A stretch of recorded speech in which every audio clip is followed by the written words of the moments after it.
할렐루야. 잘 지내셨습니까? 예. 저는 한 주간 휴가 잘 다녀왔습니다. 기도 덕분에 너무나 무사히 잘 다녀왔고, 또 날씨가 그렇게 좋지 않음에도 불구하고 여러분들도 오늘 보니까 너무나 좋습니다.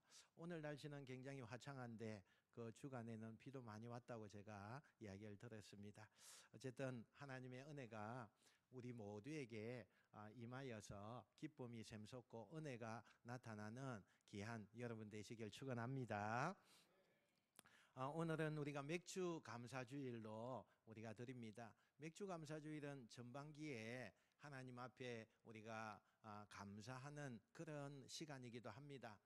일요일부터 새해를 우리가 맞이하면서 그 새해 가운데 하나님 너무나 감사합니다. 이 한 해가 하나님의 은혜 가운데 있게 해주옵소서. 우리가 그렇게 기도하면서 왔습니다. 그리고 이제는 6월 달까지 우리가 맞이하면서 그동안 여러 가지 일상생활들이 많았을 겁니다. 그럼에도 불구하고 오늘 하나님 앞에 감사할 수 있는 이 조건과 환경 주신 거 너무 감사합니다.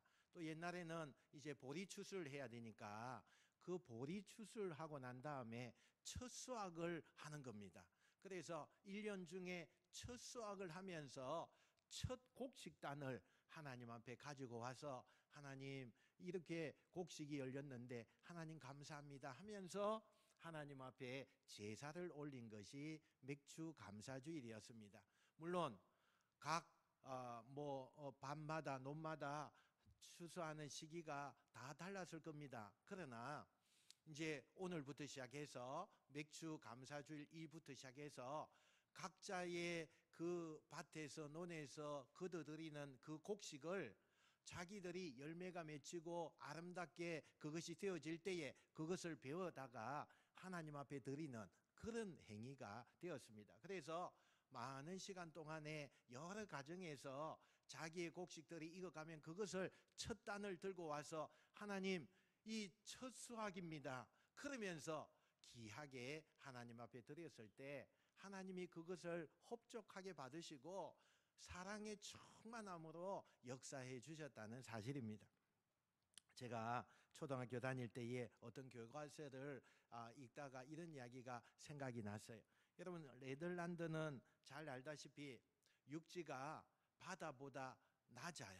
그러다 보니까 바닷물을 막기 위하여서 뚝을 이렇게 높이 세워둔 것을 우리가 많이 보게 돼요.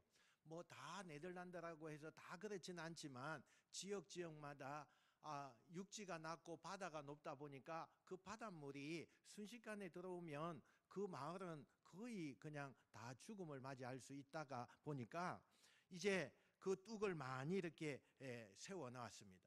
그 뚝은요 그들에게 있어서는 생명성과 같은 거예요. 어느 소년이 뚝길을 이렇게 걸어가다가 그 뚝 가운데 어느 밑에 지점에 보니까 조그마한 구멍이 나 있는 겁니다. 그 구멍 난 것으로 물이 점점 새고 있는 거예요. 이 아이가 깜짝 놀라서 아니 저기에 구멍이 났는데 그러면서 그냥 발을 동동 굴리기 시작합니다.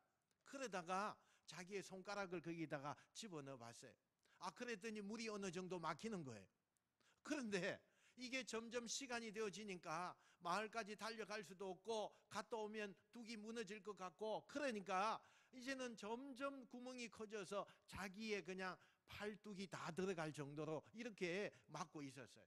다행히도 그곳을 지나가던 그 마을 사람 중에 한 사람이 그걸 보고 소리를 지르면서 사람들 불러서 그 뚝을 고쳤다는 그런 이야기를 제가 읽은 적이 있습니다. 여러분, 우리도 알다시피 사실 이 이야기의 초점이 뭘까요? 그 소년의 감동적인 자기 희생이잖아요. 자기가 희생해서 만약에 그것을 모른 척 했다든지 또 동네에 뛰어가서 사람들 불러오려고 했을 때는 이미 때가 늦었다면 그 마을은 초토화가 되고 아마 많은 사람이 죽음을 맞이하게 되었을 겁니다. 그렇지만 저는 또 다른 것을 우리가 좀 생각해 보았어요. 저는 사실 이 아이의 감동적인 희생 정신도 있지만 그러나 여러분, 그 크고 튼튼한 그 뚝이 조그마한 구멍을 통해서 그 큰 뚝이 무너진다는 사실에 대해서 또 우리가 한 번 더 생각해 볼 수가 있다는 겁니다. 여러분, 처음에는 별로 대단치 않아 보이는 거, 처음에는 별 심각한 문제가 아닌 것처럼 여겨지는 거, 여러분 얼마나 많습니까? 만약에 그것을 내버려 두면 어떻게 되겠습니까? 점점 그게 커서 나중에는 내 혼자 감당할 수 없는 일까지 되어지고, 결국에는 한순간에 우리의 신앙의 모든 것도 다 파손되어 버리는 그런 일이 일어나게 된다는 사실입니다. 그러므로 우리는 생각해 봐야 합니다. 추수감사절 통하여서 내가 하나님 앞에 얼마나 감사하고 있는가, 이거 굉장히 중요하지만 오늘의 초점은 우리가 이 조그마한 구멍 하나 같은 그런 아무렇지도 않고 내가 아무렇게 여기지도 않는 아주 사소한 것들에 내가 정말 그곳에 내 시간을 뺏기고 있지 않은지, 나는 하나님 앞에 그것은 아무 죄가 되지 않는다고 여겨지는 일들은 없는지 우리가 살펴봐야 된다는 사실입니다. 여러분, 우리가 인생을 살아가는 데 있어서 그 같은 물구멍이 혹시 있지 않습니까? 별거 아닌 것처럼 사소하지만 나중에는 우리의 성도들 전체의 신앙을 다 갉아먹을 수 있는 그런 조그마한 사소한 일에 우리는 신경 쓰고 있지 않는 부분이 없습니까? 출애굽한 이스라엘 백성들의 경우에는요, 그 물구멍이 뭐였느냐, 너무나 사소하고 아무렇지도 않는 그런 부분이었습니다. 그게 뭐였느냐? 불평과 원망이었어요. 불평과 원망이었습니다. 제일 처음에는 그리 대단한 죄처럼 보이지 않습니다.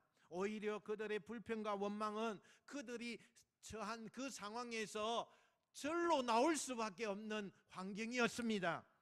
그러나 그 원망과 그 불평의 물구멍은 결국 그들로 하여금 모든 것을 다 잃어버리게 만드는 파선으로 이어졌다는 사실입니다.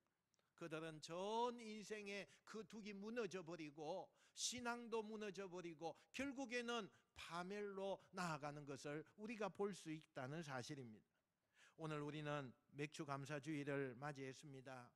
사람의 불평과 원망하는 버릇이 결국 어떤 큰 죄로 이어져 가는가 우리가 한번 살펴보게 될 텐데, 우리의 부분은 그것이 없는지, 나는 그 모습이 없는지 잘 살펴보시고 스스로 돌이켜보는 시간이 되시길 바랍니다. 먼저 불평, 원망하는 버릇은 하나님께 대한 감사를 잊어버리게 만들고 하나님께 대해서 불순종하게 만드는 일을 하게 된다는 사실이에요. 여러분, 출애굽한 이스라엘 백성들이 바로 그런 가정을 그대로 밟았습니다. 오늘 출애굽기 15장 22절부터 24절 우리 좀 한번 읽어보길 원합니다. 한번 같이 읽어보겠습니다. 시작. 모세가 홍해에서 이스라엘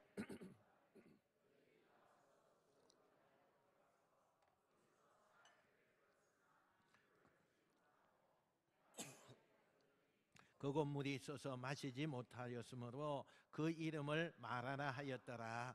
백성이 모세에게 원망하여 이르되 우리가 무엇을 마실까 하매. 아멘. 여러분, 광야 생활을 통해서 이스라엘 백성들이 끝내 버리지 못하는 그 원망의 버릇이 지금 나타나고 있습니다. 그런데 그 원망이라고 하는 것이 너무 작게 여겨지잖아요. 너무나 작게 여겨져요. 그런데 그 악습이 너무 작게 여겨지는 그것이 시작의 발전이 되었다는 거예요. 여러분, 여기에 원망하다 단어의 원어에 보니까요, 이런 이야기예요. 투덜투덜거리다, 이런 뜻이 되어 있어요.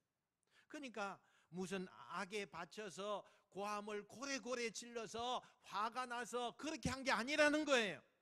그저 수건수건 중얼중얼 그렇게 하면서 에이, 물이 너무 써서 못 마시겠네, 뭐 이 정도 했다는 거예요.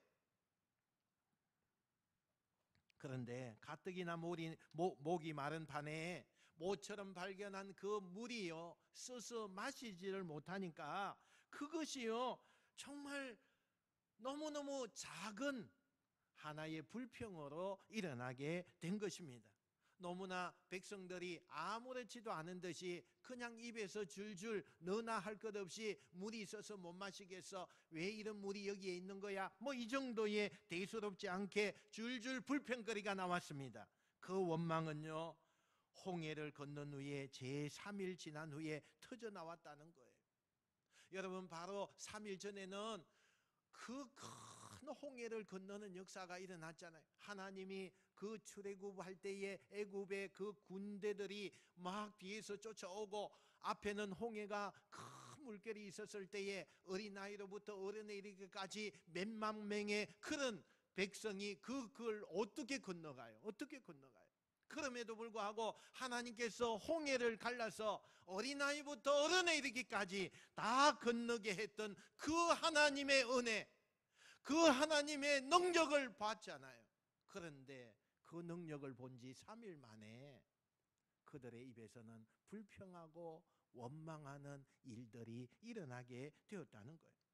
여러분, 그 놀라운 구원의 감격을 가졌다면 그들이 광야 생활하는 내내 너무 감사하여서, 정말 감격하여서 눈물 흘리면서 다녀야 되는 거 아니겠습니까?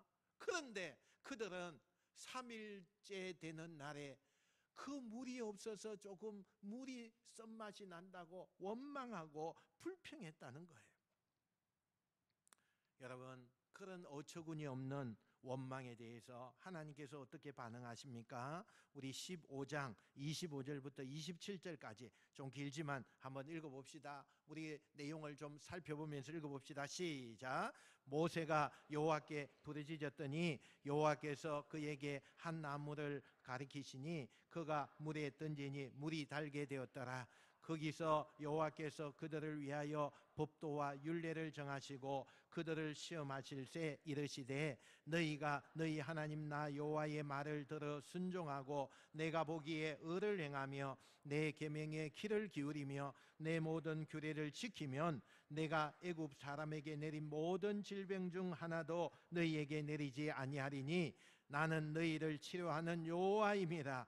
그들이 엘림에 이르니 거기에 물샘 12과 종려나무 70그루가 있는지라. 거기서 그들이 그 물 곁에 장막을 치니라. 아멘.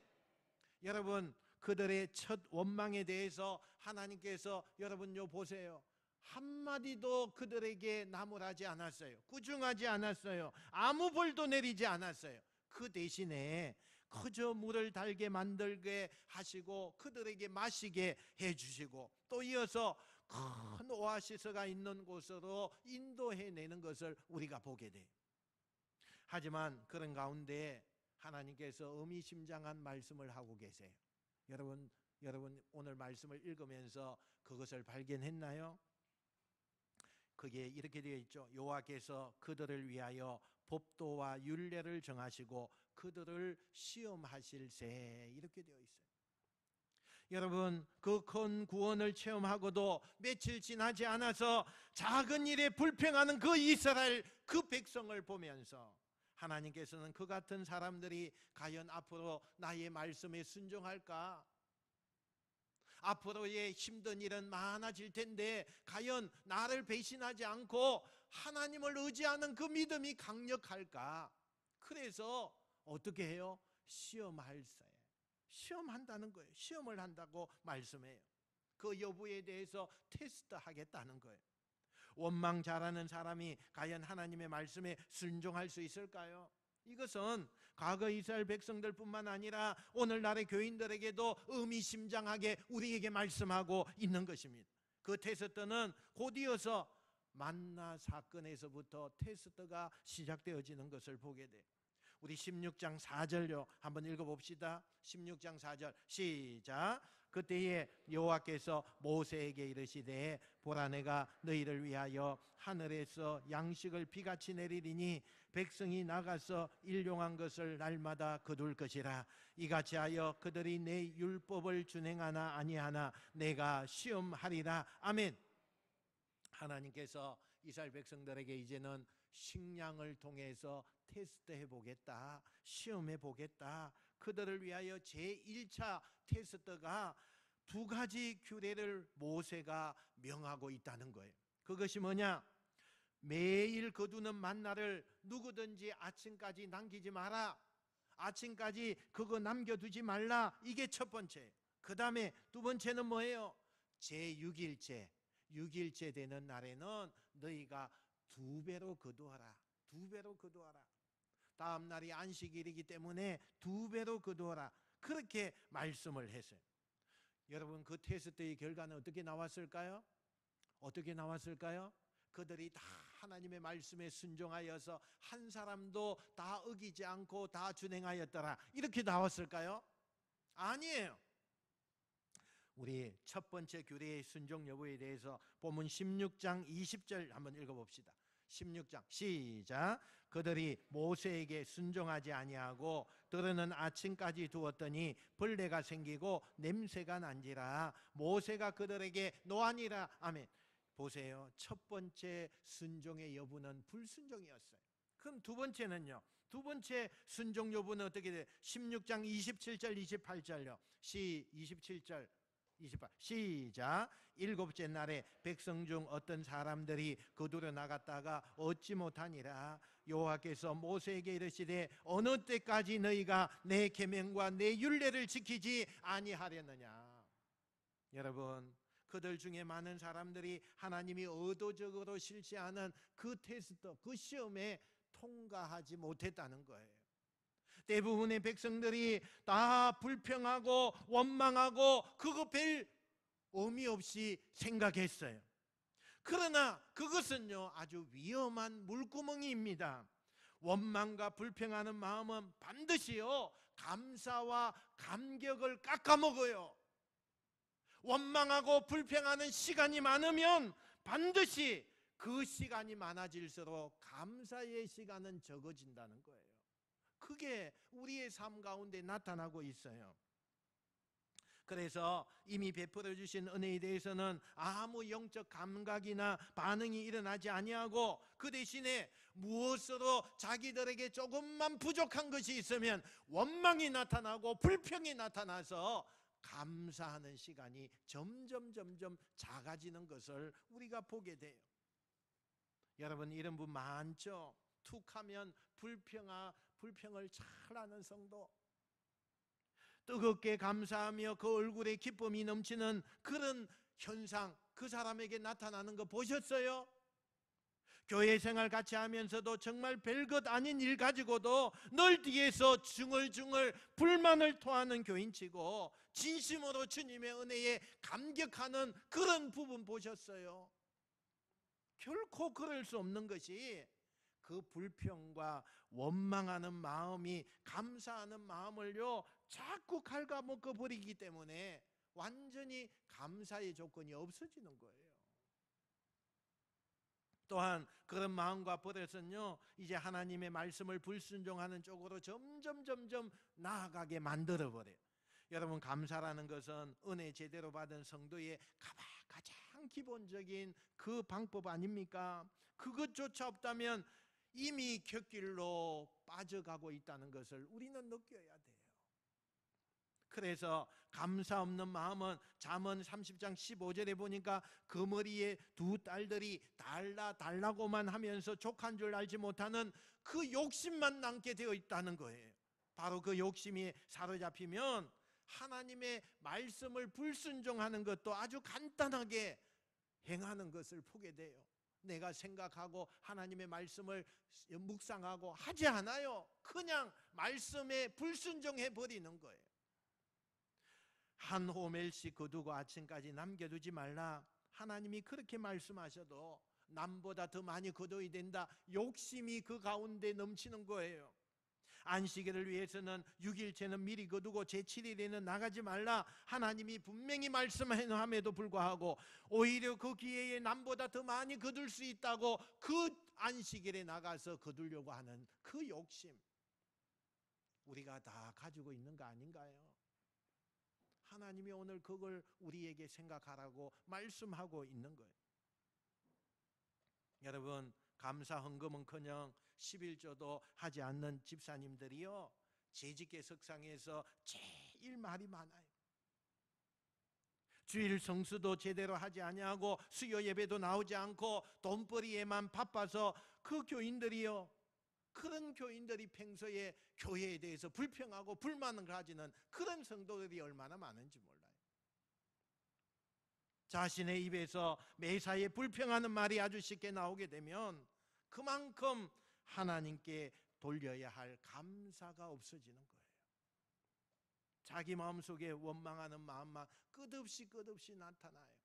말만 하면 불평이에요. 말만 하면 불만이 얼마나 많은지요. 하나님의 말씀을 겁도 없이 불순종하는 죄악으로 그냥 몰아가 버려요. 여러분, 이 진리의 말씀을 우리가 깨닫고 작지만 위험한 물구멍을 스스로 막아내는 귀한 역사가 일어나기를 축원합니다.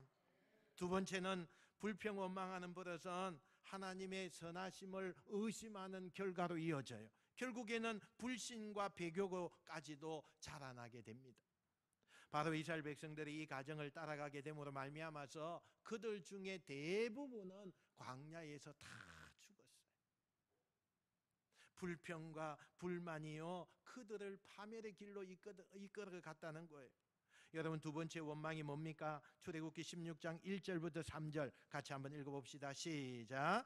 이스라엘 자손의 온 회중이 엘림에서 떠나 엘림과 시내산 사이에 있는 신광야에 이르니 애굽에서 나온 후 둘째 달 15일이라 이스라엘 자손 온 회중이 그 광야에서 모세와 아론을 원망하여 이스라엘 자손이 그들에게 이르되 우리가 애굽 땅에서 고기 가마 곁에 앉아 있던 때와 떡을 배불리 먹던 때에 여호와의 손에 죽었더라면 좋았을 것을 너희가 이 광야로 우리를 인도해 내어 이 온 회중이 줄여 죽게 하는도다. 아멘. 오늘 날짜를 보니까 2월 15일에 이 사건이 생겼다 말씀해요. 출애굽한 지 한 달밖에 되지 않았어요. 이번에는 식량 문제로 그들의 그 입에서 나오는 말들이 원망이 발생했습니다. 이미 광야 행진을 한 달 정도 했다면 출애굽할 때 가져 나왔던 음식들 아마도 다 떨어졌을 거예요. 그럴 만도 했습니다. 하지만 이번에 그들의 원망은요, 한 단계 더 높은 원망이었어요. 여러분, 원망도요, 처음에는 아무것도 아닌 것처럼 되어지지만 그 원망도 단계가 있어요. 입에 담지 못할 것까지 올라가는 거예요. 그 원망을 하면 안 되는 것까지도 올라가요. 아무렇지도 않게 말해요. 가슴이 너무 아프죠. 그들이 어떻게 이야기했습니까? 그들은요, 배고픈데 먹을 것이 없다 이런 정도가 아니에요. 이럴 바에야 아예 옛날 애굽 사람 밑에서 노예 생활하면서 먹고 살던 시절이 훨씬 더 낫다, 이렇게 이야기하는 거예요. 여러분, 그것뿐만 아니에요. 그들의 원망은 또 올라갑니다. 어떻게 이야기해요? 그때 잘 먹고 잘 살고 있을 때 하나님의 손에 죽었더라면 더 행복했겠다. 얼마나 극단적으로 지금 말하고 있어요. 여러분, 원망과 불평도요, 단계가 있어요. 정말 극단적인 것까지 올라가면 안 됩니다. 그 같은 원망 소리가 들렸을 때 하나님께서 이번에는 어떤 반응을 하셨습니까? 하나님께서는 모세가 하나님께 기도하고 어쩌고 할 때까지 기다리지 않았어요. 이번에는 기다리지 않아요. 당장 나타나셨어요. 여러분, 15장 25절에 보니까 모세가 여호와께 부르짖었더니 그 응답으로 하나님이 첫 번째 불평하고 원망했을 때는 모세가 기도한 후에 나타났어요. 그런데 16장 4절에 보니까 때 여호와께서 모세에게 이르시되 이렇게 기록되었어요. 즉각적으로 모세 앞에 하나님이 오셨다는 거예요. 여러분, 우리가 잘 아는 대로 만나와 메추라기로 그들의 원망하는 문제를 해결해 주셨습니다. 하지만 그 과정에서 너무나 의미심장하게 우리에게 교훈해 주고 있어요. 그것은 그 백성들이 모세 앞에서 원망하는 소리를 하나님께서는 그들이 당신에게 직접 원망한다고 말씀하고 있어요. 여러분, 출애굽기 16장 7절부터 9절 한번 읽어봅시다. 우리 저 앞에 나온 대로 읽겠습니다. 시작. 이는 여호와께서 너희가 자기를 향하여 원망함을 들으셨습니다. 우리가 누구이기에 너희가 우리를 대하여 원망하느냐? 모세가 또 이르되 이는 여호와께서 자기를 향하여 너희의 원망하는 그 말을 들으셨음이니라. 우리가 누구냐? 너희의 원망은 우리를 향하여 함이 아니요 여호와를 향하여 함이로다. 모세가 또 아론에게 이르되 여호와께 가까이 나오라. 여호와께서 너희의 원망함을 들으셨느니라 하라. 아멘. 여러분, 이 말씀 가운데 여호와께서 자기를 향하여 너희의 원망하는 이런 소리, 너희의 원망은 우리의 향함이 아니요 여호와를 향하여 함이로다. 여호와께서 너희의 원망함을 들으셨느니라. 여러분, 이 모든 표현에 강조하는 것은 두말할 필요가 없어요. 그들이 모세에게, 그들이 아론에게 그렇게 원망했지만 하나님은 아니라는 거예요. 하나님에게 원망하고 있다, 그렇게 말씀하고 있는 거예요. 그러니 그들은 모세와 아론에게 원망했을 뿐인데 하나님은 자신에게 원망했다고 그렇게 말씀해요. 그들은 실제적으로 하나님을 원망하는 거 아니었어요. 모세와 아론을 원망했어요. 그런데 하나님은 아니었어요. 하나님 자신을 원망하고 있대. 왜요? 바로 하나님께서 그들을 출애굽시켰기 때문에 그렇다는 거예요. 하나님께서는 이스라엘 모든 백성들을 바로의 종로로 타고 살던 애굽의 땅에서 해방시켜 주시고 이 광야로 이끌어 오셨어요. 그리고 그 광야라는 곳은 바로 저 가나안 복지를 향해 가는 여정에 불과한 것이었습니다. 그러므로 그들의 광야 생활은 그 자체로서 하나님의 선하심을 쏟아 부어 주시는 그 과정입니다. 그러므로 말미암아 원망하고 불평하는 이스라엘 백성들은 자기들이 추려 죽게 만드는 저주의 장소가 이 광야 생활이라고 이야기하고 있는 거예요. 10가지의 재앙들과 홍해를 가른 기적까지 동원하시면서 지금까지 인도해 주신 그 하나님이시라면 일용할 양식 정도야 하나님이 얼마든지 베풀어 주실 거라는 확신이 좀 생겨야 되잖아요. 여러분, 그 홍해와 바닷가 앞에서 애굽의 군대들이 왔다면 다 죽었을 거예요. 그러나 그곳에서 건지신 하나님이 일용할 양식 정도 그들에게 먹이시고 입히시지 못하시겠습니까? 여기에 우리의 믿음이 한번 생각을 해봐야 돼요. 여러분, 어떤 병마가 왔습니까? 어떤 어려움이 왔습니까? 가정에 여러 가지의 내가 감당하지 못하는 일들이 왔습니까? 여러분, 하나님을 믿고 계시죠? 그 하나님이 우리가 감당하지 못하는 일 하실 수 없을까요? 얼마든지 하십니다. 그러나 우리는 이야기하죠. 불평하죠. 원망하죠. 왜 안 된다고 하죠. 소리 지르죠. 여러분, 오늘 이스라엘 백성들과 나가 뭐가 다른 변이 어디에 있겠어요? 다 이스라엘 백성들처럼 우리가 행하고 있는 거 아닙니까? 하나님의 선하심과 하나님의 완전하신 그것을 망각한 행동 아닙니까? 또 이스라엘 백성이 모세와 아론 앞에서 원망하는 그 말이 곧 하나님께 대한 직접적인 원망이며 다름없었던 또 하나의 이유가 있어요. 그 두 사람이 바로 하나님이 친히 그들을 세웠다는 거예요. 비록 모세와 아론이 그들과 똑같은 사람인 까닭에 그들 앞에서 그런 원망하는 거 조심하지 않고 겁낼 줄 몰라요. 문제는 그 두 사람이 바로 하나님의 대언자예요. 하나님의 사자였다는 사실이에요. 그러니 하나님께서 하시는 말씀을 전달하고 하나님께서 시키는 대로 백성을 지도하는 모세와 아론을 원망하는 것은 내용적으로 사실상 하나님을 직접 원망하는 것과 조금도 다를 바가 없다는 것을 하나님이 말씀하고 있어요. 그러므로 여러분, 어떤 경우에서든지 성도의 입에서 불평 원망하는 그 소리가 나오게 되면 이 같은 이유 때문에 실로 심각한 문제가 나타나게 된다는 거예요. 아무리 육신에 좀 부족함이 있고 자기 생활에 여러 가지 부족한 것이 있다 할지라도 예수 믿은 후에 누리는 새 생활은 적어도 불신자 생활할 때보다 훨씬 더 행복하고 좋은 거예요. 그럼에도 불구하고 성도라는 사람이 세세한 인생살이에 대해서 불평하는 그 버릇을 버리지 못하고 있다면 애굽에서 죄악의 종로로 타는 사람과 뭐가 다르겠어요? 그 무엇보다도 성도 예배에서 나오는 그 불평은 그 직접적인 대상이 누구든지 간에 결과적으로 하나님을 원망한다는 것을 여러분 꼭 기억해야 돼요.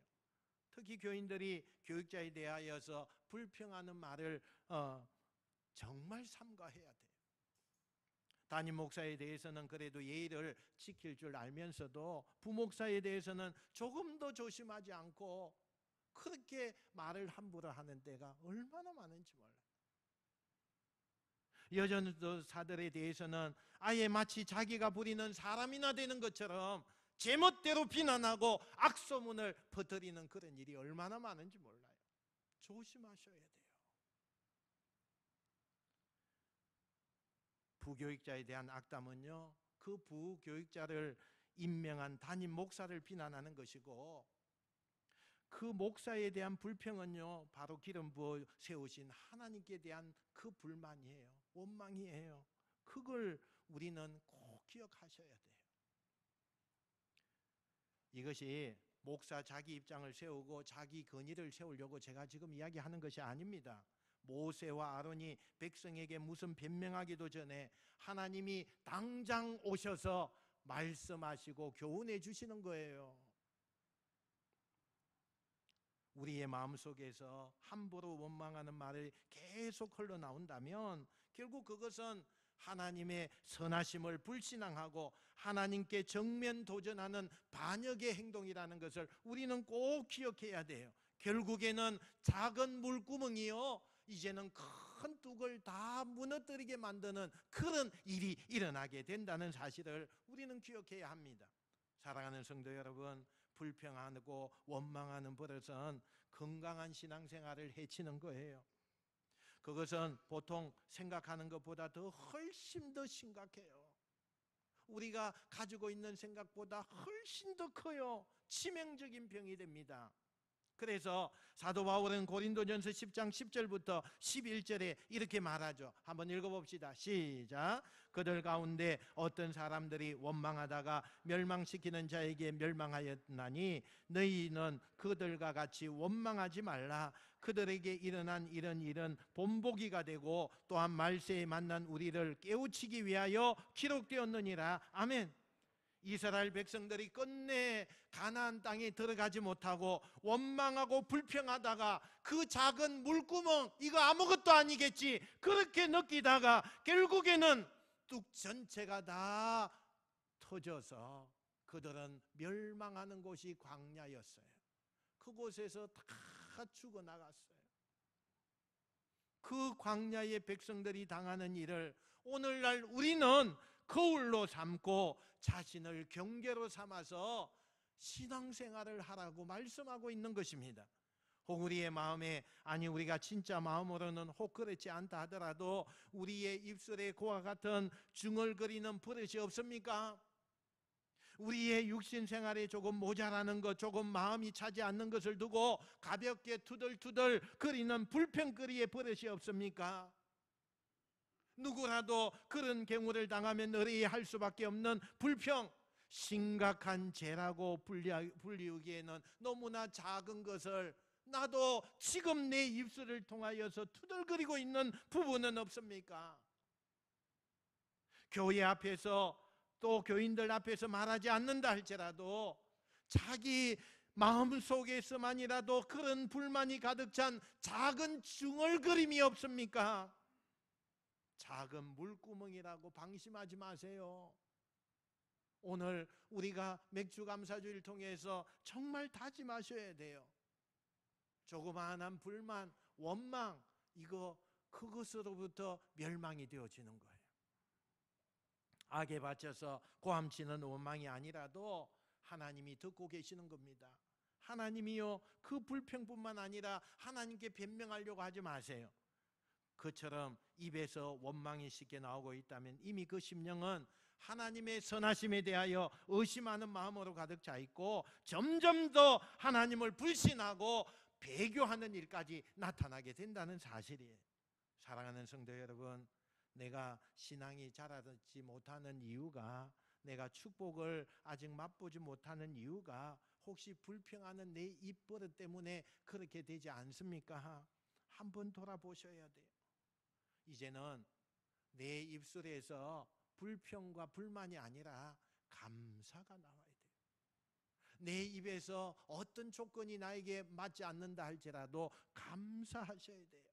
오늘 우리 맥주 감사주의를 통하여 너무나 사소한 것까지도 불평이 아니라 감사하여서 그 악습의 물구멍이 완전히 막아져 버리고 이제는 오직 작은 일에도 감사함으로써 우리의 심령과 입술과 손을 가득 감사로 채울 줄 아는 여러분들이 다 되시기를 주님의 이름으로 축원드립니다. 축원드립니다.